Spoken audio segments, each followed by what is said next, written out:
So, hey Steve, thanks for coming back in. No worries. We spoke last time about the different phases of an environmental review and due diligence. I thought it'd be good for us just to cover off some of the things that might be useful for people if they are going, or some of the watchers or the listeners or whatever you want to call it, as they start looking at buildings. Some things that you might sort of tips and tricks around. As you walk up, you might think, actually, why would I need an environmental study? And is there any new things that are coming through in the use of buildings that you've seen in recent times that is slightly different, and you're having to do different tests for, maybe, and things like that? Yeah, I think in terms of the actual building and the structure, asbestos is probably the most obvious one, and a lot of that will do with the age of the building. Because it lasts for a long time, asbestos. Yeah, it's a very strong and resilient product, and if people haven't removed it, then there's every chance it could still be there.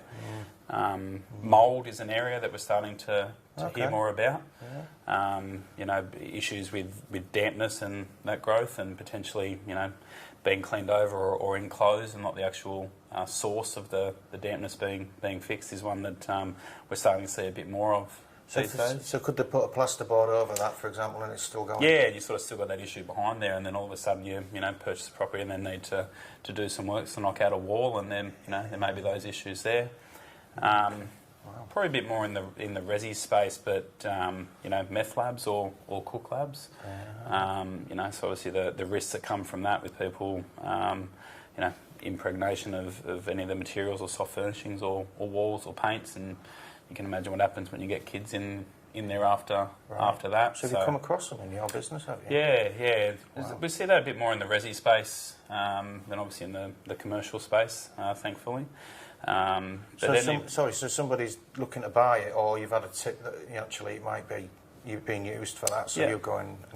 Yeah, and I know some jurisdictions are actually looking at that as part of the testing phase. It's probably been a little bit more popular over the ditch in New Zealand, but it's definitely something that is being considered a lot more in the residential space. And I think getting back to sort of commercial and industrial, obviously the previous industrial uses on the site is probably the most obvious one, but a lot of times there may be underground tanks there, or even above ground tanks, either for fuels or hydrocarbons like diesel or petrol or liquid waste that may not be obvious just from having a look around the site. Because it may have used before and changed use and all that kind of thing. Or it gets decommissioned, whether that be formally or informally by not being used anymore, and pull the bowsers out, pull the vents out, and don't think about it again.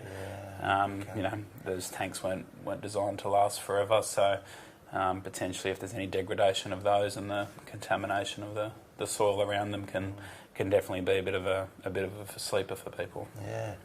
So it's not just it's the land, it's the previous use of the property, it's even the users, if you like, in the best part of the word, and so there's essentially a need in all, I would have thought, in all sectors of the industry to just think about it on the right hand side of your brain as you're going in and going, look, what's this been doing, and where's our risk? Do you get much need to do? I think you touched on this about the resi. Where I think in New Zealand, where are they looking at trying to maybe go through on a regular basis through the number of homes or houses, just to make sure they understand what's going on in them? Is that what you see? Yeah, I think to be honest, particularly in the meth lab space, we're more getting called in after there's an issue, when generally the police are involved and council owned property or something like that, or the owner gets a notice from the police that they need to do a clean up associated with that. So there's an assessment to then determine how far that needs to go. But I guess it's one of the risks that come with that, and it's just something that a lot of people don't necessarily think about. And you think about it, probably more from a portfolio perspective. A lot of times there may be a residential associated with that portfolio that need to be considered.